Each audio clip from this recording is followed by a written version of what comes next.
और सुबह के 6:15 बजे हम लोग उठ गए। आज मेरा आखिरी शाम है वेनेजुएला में और टोटल में वेनेजुएला में 35 दिन बिता। स्वागत है वेनेजुएला सीरीज के आखिरी वीडियो पे, 14वां वीडियो। बहुत ही लंबा चल रहा है सीरीज और मेरे को बहुत ही ज़्यादा मज़ा आया। प्लान तो था एक हफ्ते में फटाफट निकलने का, क्योंकि सबको बता रहा था बहुत डेंजरस है। बट एक हफ्ते की जगह मैंने वेनेजुएला में बिताया टोटल 5 हफ्ते और बहुत सारी जगह एक्सप्लोर किया। बहुत सारा मज़ा आया। और इस वीडियो में बात करने वाले हैं कि वेनेजुएला का वीज़ा आपको कैसे मिलने वाला है, यहाँ पे कितना खर्चा हुआ, और जाएंगे सिमोन बोलिवर के घर, क्योंकि वो है वेनेजुएला का father of the nation. Actually Venezuela का नहीं, पूरे साउथ अमेरिका का। और बात करेंगे कैसे आपको वेनेजुएला का ट्रिप करना है। तो लेट्स एक्सप्लोर वेनेजुएला आखिरी बार के लिए विद एक्सप्लोर राजा।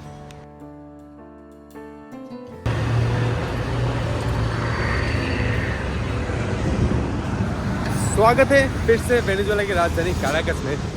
आज एक सनी दा दिन है। सामने बड़ा बिल्डिंग है, ज़्यादातर देख सकते हो एडिफिशियोस है, मतलब बिल्डिंग ऑफिस वाला है, पर लग रहा है लोग रहते हैं यहाँ पे। वेनेजुएला में बहुत सारे बिल्डिंग अपार्टमेंट भी है। आज एक फ्राइडे, आज एक थर्सडे और कल मेरा लास्ट डे होगा। ये शायद आप वेनेजुएला का आखिरी ब्लॉग देख रहे हो, और मैं आपको इस वीडियो में ये भी बताऊंगा कि वेनेजुएला में कितना खर्चा किया मैंने, सब बताएंगे। चलो। Alright, now we are in this smaller room. This room on those times, smaller room. Small room. Small. This is big. Well, this is big because we are like two less people. We need more people to make it Small. Okay. Alright, on those times, this kind of rooms were used just for meetings. Meeting. Okay. People that wasn't a part of the family. Okay. Like, I don't know, neighbors. Neighbors. Etc. etc. Doctors. Doctors, maybe political. Okay. That But kind of Simon Bolivar was so rich, so much money. He has a lot of money because he was a part of the Bolivar family. Bolivar family wasn't, they wasn't a part of Venezuela.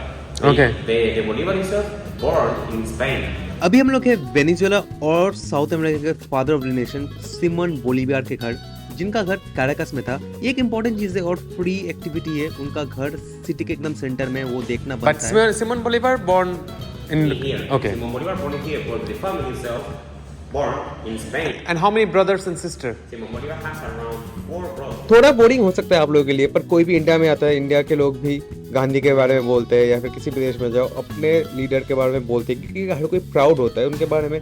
और ये तो Spain का बंदा था, Spain का बंदा होकर भी स्पेन के खिलाफ हमला करके साउथ अमेरिका को आज़ादी दिलाया। The youngest one, the smallest. Yeah, Simon Bolivar is smaller. Okay. All right. And this is Simon Bolivar as well? Yeah, this is Simon Bolivar when he lost his wife. Wife. Yeah. How many wives Simon Bolivar have? It's a complicated history. Okay, let's skip it. All right. In resume, he has a lot of girlfriends, Okay. but he just have only one wife, and she, Maria. And how many kids? Simon Bolivar doesn't have kids. No, maybe in every part there is one kid. Well, maybe we don't know. Okay, but we don't know any kids. But not Okay. any legal kids. Okay. Okay, let's continue. Over here we are in the gallery of the bottles. On those times, this is was the room where the men of the family sleep. Okay. So big room for one people or? No. They have a lot of walls. Okay. So that's why in this wall over here we have a lot of doors and windows. And is this structure rebuilt or is the same structure from the beginning? Yeah, it's rebuilt. It's all rebuilt. Okay. Now it's yours. Hand pump. It works? Yeah, it works. You can use it if you want. It works. भाई ये Simone Bolivar 18 साल का उम्र में था और उनका wife Maria Teresa इदोर, वो भी स्पेन से है, और उनका उम्र था 21 और सिमोन बोलिवर का उम्र था 18। 3 साल बड़ी थी उनकी औरत, और तभी सिमोन बोलिवर हाथ में फूल लेकर रखा है, क्योंकि जो सबसे यंगेस्ट होता है वो हाथ में फूल पकड़ता है और बाकी वाला नहीं। This the day of the marriage? This is the picture of the day of the marriage? Okay. और इनकी शादी का पिक्चर है, पर इनके बच्चे नहीं हुए। No kids. No, they have no kids. Back in the time they had condoms. Wow. तो यार हर मंडे को और ट्यूसडे को बंद रहता है, आप लोग यहाँ पे आ सकते हो। Wednesday, Thursday, Friday, Saturday, Sunday को फ्री में है। सुबह के 8 बजे स्टोर खुल जाता है शायद, और दोपहर के 3 बजे तक। यही सिमोन बोलीवार का घर है। हालांकि आज ये थोड़ा रिमॉडलिंग कर चुके हैं, सब कुछ थोड़ा बदल चुके हैं। ये बाथ टब है, ऐसे बाथ टब पे नहाते थे। ये वाला ओरिजिनल नहीं है। उनके 2 घोड़े थे, और ये जो पेड़ है पीछे देख रहे हो, ये पेड़ ही है यहाँ पे एकदम 250 साल 300 साल पुराना है। जब से ये घर है तब से ये पेड़ है। ये पूरा घर यहाँ पे मेरे को अच्छा मिला कि अंग्रेज़ी में कोई मिल गया टूर देने लायक। और फिर बहुत सारे इंटरेस्टिंग फैक्ट्स पता चले, जैसे सिमोन बोलीवार के 2 बहनें थी बड़ी, एक बड़ा भाई था, और सिमोन बोलीवार सबसे छोटा था। और यहाँ पे अपनी मम्मी के साथ, पापा के साथ रहता था। हालांकि उनके मम्मी पापा का जन्म स्पेन में ही हुआ था। और तो और यहाँ पे उन्होंने एक अनार का पेड़ लगा दिया, क्योंकि उनको अनार पसंद था। पानी है, सब कुछ है। यहाँ पे सिमोन बोलीवार की शादी हुई थी उनकी एक लड़की के साथ। 21 साल उम्र था। यहाँ पे अलग अलग घर के पार्ट्स हैं, रूम्स बहुत ही बड़े बड़े हैं। बस इतना ही है। ये वही बाल्टी कहूँगा क्या कहूँ पता नहीं, जहाँ पे सिमोन बोलीवार को बैप्टाइज किया गया था। हालांकि यहाँ पे बैप्टाइज नहीं किया गया था। सामने ही एक कैथेड्रल ऑफ कैराकस, उधर किया गया था बैप्टाइज। वहाँ पे भी जाएंगे, दिखाएंगे। आज मेरा आखिरी दिन है वेनेजुएला में, और ये एक्सपीरियंस कर पा रहा हूँ। अभी बगल में म्यूज़ियम भी है, वो भी 3 बजे बंद हो जाता है, अभी 2 बज रहे। तो आप लोगों को चलो म्यूज़ियम भी दिखा देते हैं। आगे सिमोन बोलीवार के म्यूज़ियम पे, जो कि घर के बगल में ही है, सेंटर में आओगे तो वो रहेगा सिमोन बोलीवार का घर, और इधर ये म्यूज़ियम। मैं आज एकदम स्पेनिश में बात नहीं कर रहा हूँ, क्योंकि मेरे को देखना है कि अगर आप लोग टूरिस्ट आते हो, आप लोग को स्पेनिश नहीं आता तो कैसे बनता है। तो मैं तो यहाँ आके बोला नहीं, नो स्पेनिश। ये लोग बुला रहे किसी को। वहाँ पे तो एक बंदा मिल गया था जो अच्छे से अंग्रेजी में मेरे को सारा कुछ हिस्ट्री एक्सप्लेन कर दिया। Welcome back. Welcome back because I work in P2. Okay. Okay, let's begin the museum. This is the llaneros, you know. Janeiro. But Janeros are the people from the jungle. Yeah. But they were not black. They were like, Dark. yeah. तो भाई इतना बड़ा spear use करते थे वो लोग, और इनका बहुत ही इंटरेस्टिंग टेक्निक था, पैर में लगा के, क्योंकि इतना बड़ा है, पैर से कंट्रोल पता नहीं कैसे करते थे। और this is Spanish people, they kill Spanish people. Good job.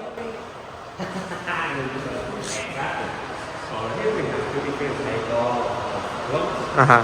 Simón Bolívar and José Antonio Páez. Who is José Antonio Páez? José Antonio Páez was the first person in Venezuela, the first president of Venezuela. First president. Yeah. And तो ये भाई एक replica swords है, original Venezuelan bank में रखा है, क्योंकि उसका बहुत ही ज़्यादा वैल्यू है।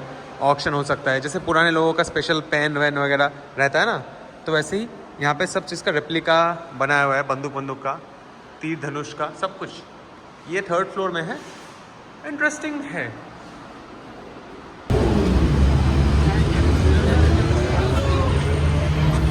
तो आज मेरा आखिरी शाम है वेनेजुएला में, और टोटल में वेनेजुएला में 35 दिन बिता चुका हूँ। 35 दिन, प्लान तो था 2 हफ्ते का, 35 दिन बिता चुका हूँ। आप लोगों को बताता हूँ कितना खर्चा हुआ 35 दिन में।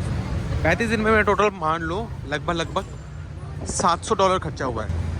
$700 यानी कि पर डे का, 700 से थोड़ा कम हुआ है, 650, जिसमें आ जाता है पर डे का कॉस्टिंग लगभग $20, यानी कि $1600 पर डे का मेरा कॉस्टिंग है घूमने का वेनेजुएला में। वेनेजुएला का वीज़ा मैंने लिया था $50 में, जो आपको इंडिया में एम्बेसी से मिल जाएगा, आज भी मिल जाएगा शायद। उसके लिए डॉक्यूमेंट्स क्या क्या है मैं आप लोगों को बता देता हूँ। आप लोगों को चाहिए पासपोर्ट, ऑफकोर्स 6 महीने का वैलिडिटी, फ्लाइट आने जाने का, आप डमी टिकट करा लो, फुल रिफंड करा लो, एक random hotel booking, YOLO fever, bank statement seal और स्टैम्प के साथ, और साथ ही आपको चाहिए certificate of domicile. Certificate of domicile कैसे लेना है, वो आपको लेना है आपके लोकल डीएम ऑफिस से। ये एक रेजिडेंसी सर्टिफिकेट टाइप का ही होता है, डोमिसाइल सर्टिफिकेट।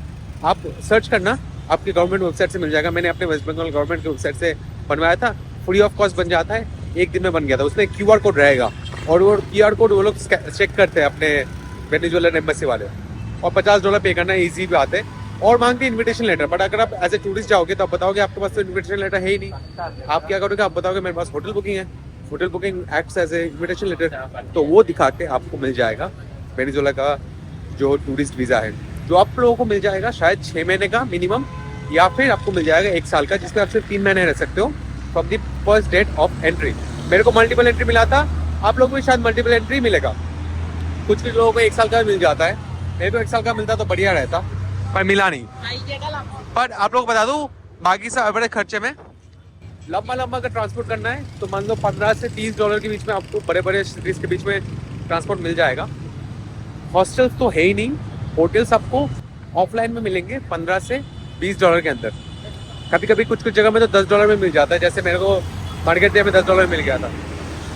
बाकी मैंने बहुत काउच सर्फिंग किया है, बहुत सारा, ऑलमोस्ट 70% काउच सर्फिंग किया है, 30% अपने पैसे से रह रहा हूँ। जैसे कि अभी काराकस में काउच सर्फिंग कम मिला है तो होटल में रह रहा हूँ, $15 पर डे का, एसी के साथ, वाईफाई के साथ। सिम कार्ड वगैरह एवरेज से थोड़ा महंगा है। मेरा सिम इंटरनेट के पीछे कम से कम $20 का खर्चा हो गया है। और खाने पीने का तो थोड़ा महंगा है कोलंबिया से, मतलब दिन का $5-6 मिनिमम लग ही जाएगा खाने के लिए, डिपेंडिंग ऑफ योर डाइट। और महंगा तो कुछ भी जा सकता है, $20-30 भी जा सकता है। ऐसा सीन है वेनेजुएला का। $700 में हो गया। फ्लाइट लेके आना है तो आपको इंडिया से कौन सी फ्लाइट पड़ेगी पता नहीं, पर लैंड बॉर्डर क्रॉस कर सकते हो कोलंबिया से या फिर ब्राज़ील से। अगर आप लैटिन अमेरिका का फुल ट्रिप कर रहे हो, बहुत शोर शराबा है लैटिन अमेरिका का फुल ट्रिप कर रहे हो तो देख लेना।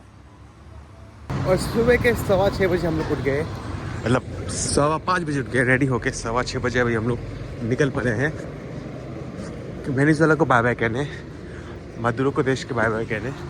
हम लोग जा रहे हैं वेनेजुएला छोड़ के फाइनली। ज़्यादा दूर नहीं है, यहीं से पास है एक बस स्टॉप जहाँ से बस मिलेगी। 6:30 बजे की बस छोड़ती है। आई होप वो बस मिस ना हो, क्योंकि अगर वो बस मिस हो जाता है तो मेरे तो एल लग जाएंगे, क्योंकि यहाँ से एयरपोर्ट $25 का टैक्सी है। ब्रिज के नीचे ऐसे एक वियर्ड स्पॉट है जहाँ से अभी बस में बैठ गया हूँ। 6:30 बजे चलना चाहिए। ज़्यादा लोग नहीं है, सिर्फ 3 ही लोग हैं। आशा करता हूँ कोई गड़बड़ ना हो। देखो कितना स्केचिस एरिया है।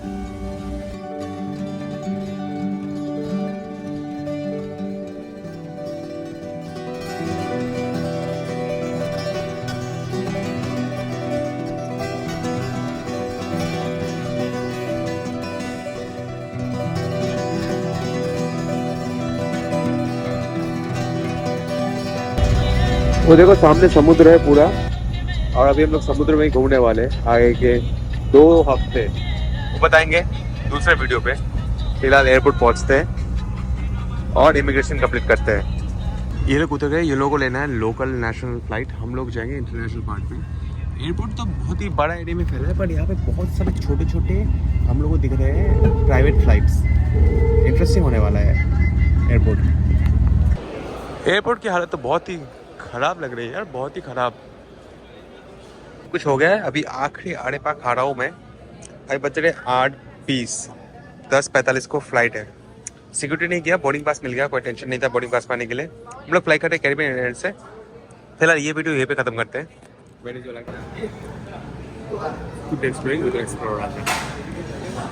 इमिग्रेशन में पंगा हो गया था, क्योंकि मेरा वीज़ा वैलिड था 30 सितंबर तक, और मैंने एंट्री किया था वेनेजुएला में 7 सितंबर में, और मैंने एग्जिट किया था अक्टूबर के 12-13 तारीख को।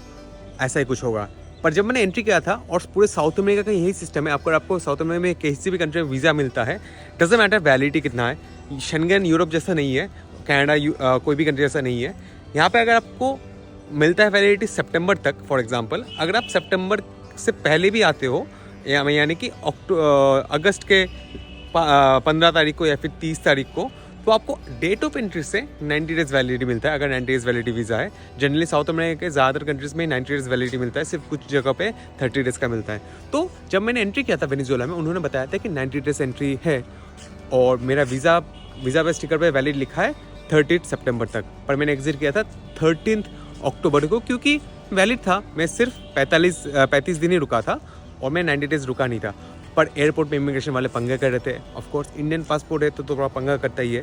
मैंने यूएस वीज़ा दिखाया, पर मेरे को तो टेंशन हो रहा था, क्योंकि मेरे पास सामने के बहुत सारे फ्लाइट्स बुक थे, और मेरे को पंगा लग रहा था कि पंगा ना हो जाए फाइनली वेनेजुएला में। क्योंकि 2-3 दिन पहले भी मेरे साथ, मैंने वीडियोस में शेयर नहीं किया था, वेनेजुएला में एक जो प्रॉब्लम है, हर जगह पे पुलिस पकड़ते हैं टूरिस्ट को देख के, स्पेशली कैमरा लेके, और गैलरी में घुस जाते हैं। गैलरी में तो घुसते ही है, गैलरी में जो हिडन और डिलीटेड फोटोज़ है उस समय जाके झांकते कि मैं गवर्नमेंट के अगेंस्ट कुछ करना रहूँ। तो ये मेरे साथ आखिरी दिन हुआ था। मैंने कुछ वीडियो बना रहा था एम्बेसी के आसपास, उन्होंने डिलीट किया, गवर्नमेंट ऑफिस के आसपास डिलीट करवाया, तो इसी वजह से मैंने वो आप लोगों को शो नहीं किया और शो नहीं कर पाया, आप लोगों को भी बता रहा हूँ। तो एयरपोर्ट पे मेरे को बहुत देर रोक के रखा, इमिग्रेशन के काउंटर पे बहुत देर, मेरा फ़्लाइट मिस होने वाला था। फिर मैंने बहुत बातें की और बहुत जाके एक्सप्लेन किया। फिर एक महिला इमिग्रेशन ऑफिसर आई, मेरे को लगा ये लोग पैसे वैसे मांगेंगे, इमिग्रेशन में घूस देना आई थिंक दुनिया में नॉर्मल चीज़ हो चुका है, अभी ये मान लेना पड़ेगा। पहले लगता था इमिग्रेशन ऑफिसर्स क्यों घूस लेंगे, पर अभी पता चलता है कि हाँ घूस लेते हैं, पर एट दी एंड घूस नहीं देना पड़ा, क्योंकि इंडियंस के साथ वेनेजुएलन्स के अच्छा संपर्क है। जैसे मैंने सीरीज़ में खुद एक्सप्लोर किया कि वेनेजुएला का जो तेल का जितना भी तेल है, इंडियंस इंजीनियर्स ही आते हैं रिफाइनरी में काम करने और रिफाइन करते हैं, उसी वजह से इंडियन बोल के एंड में छोड़ दिया। तो यार इंडियन का कुछ कंट्रीज़ में तो अच्छा संपर्क है, अच्छे ताल्लुकात है और हम लोगों को मदद मिल जाता है, अच्छी बात है। और अगर मैं रैंक करूँ, साउथ अमेरिका इक्वाडोर छोड़ के मैंने सारे कंट्रीज़ घूम लिए हैं। Of course best overall experience मेरे को पेरू में मिला, सेकंड बेस्ट ब्राज़ील में, थर्ड बहुत ही बढ़िया मेरे को बोलीविया लगा नेचुरल ब्यूटी और सस्ते के हिसाब से। फोर्थ में मैं वेनेजुएला को प्लेस करना चाहूँगा, क्योंकि कोलंबिया से भी बेटर है, अर्जेंटीना से भी बेटर है, चिली से भी बेटर है, पैराग्वे से तो बहुत ही बेटर है, उरुग्वे से तो बहुत ही ज़्यादा बेटर है। कभी फ्यूचर में इक्वाडोर का वीज़ा मिलेगा तो फिर से जाएंगे हम लोग साउथ अमेरिका, लैटिन अमेरिका। फ़िलहाल के लिए लैटिन अमेरिका का सीरीज़ इसी वीडियो के साथ ख़त्म होता है मेरा। फ्यूचर में जाएंगे, बहुत कुछ करना है, अंटार्कटिका भी देखना है, इक्वाडोर भी देखना है, बोलीविया फिर से जाने का मन है, पेरू भी फिर से जाने का मन है, पर मेनली इक्वाडोर देखना है। बाकी सारे कंट्रीज उतना जाने का मन नहीं है। ऑफ कोर्स ब्राज़ील में कार्निवल तो एक्सपीरियंस करना ही है, बट फिलहाल के लिए राजा जो कि लैटिन अमेरिका एक्सपर्ट है, उसका लास्ट लैटिन अमेरिका वीडियो खत्म होता है। आप लोगों को बताओ कमेंट में कि आपको मेरे सारे लैटिन अमेरिका सीरीज़ के वीडियोस देख के मेक्सिको से लेके अर्जेंटीना में सबसे बढ़िया कंट्री का एक्सपीरियंस कहाँ पे लगा। सारे ब्लॉग्स ही मैंने डाले हैं, ऑलमोस्ट हर कंट्री से, ऑफ कोर्स इक्वाडोर बाकी है। एनीवे आने वाला सीरीज़ और भी इंटरेस्टिंग होने वाला है। कैरिबियन के सारे कंट्रीज करूँगा, क्रूज़ में नहीं, फ्लाइट में यूनिक एक्सपीरियंस मिलेगा आप लोगों को, बहुत सारे फ्लाइट लेंगे। उसके बारे में अगले वीडियो में keep exploring with your one and only explorer Raja.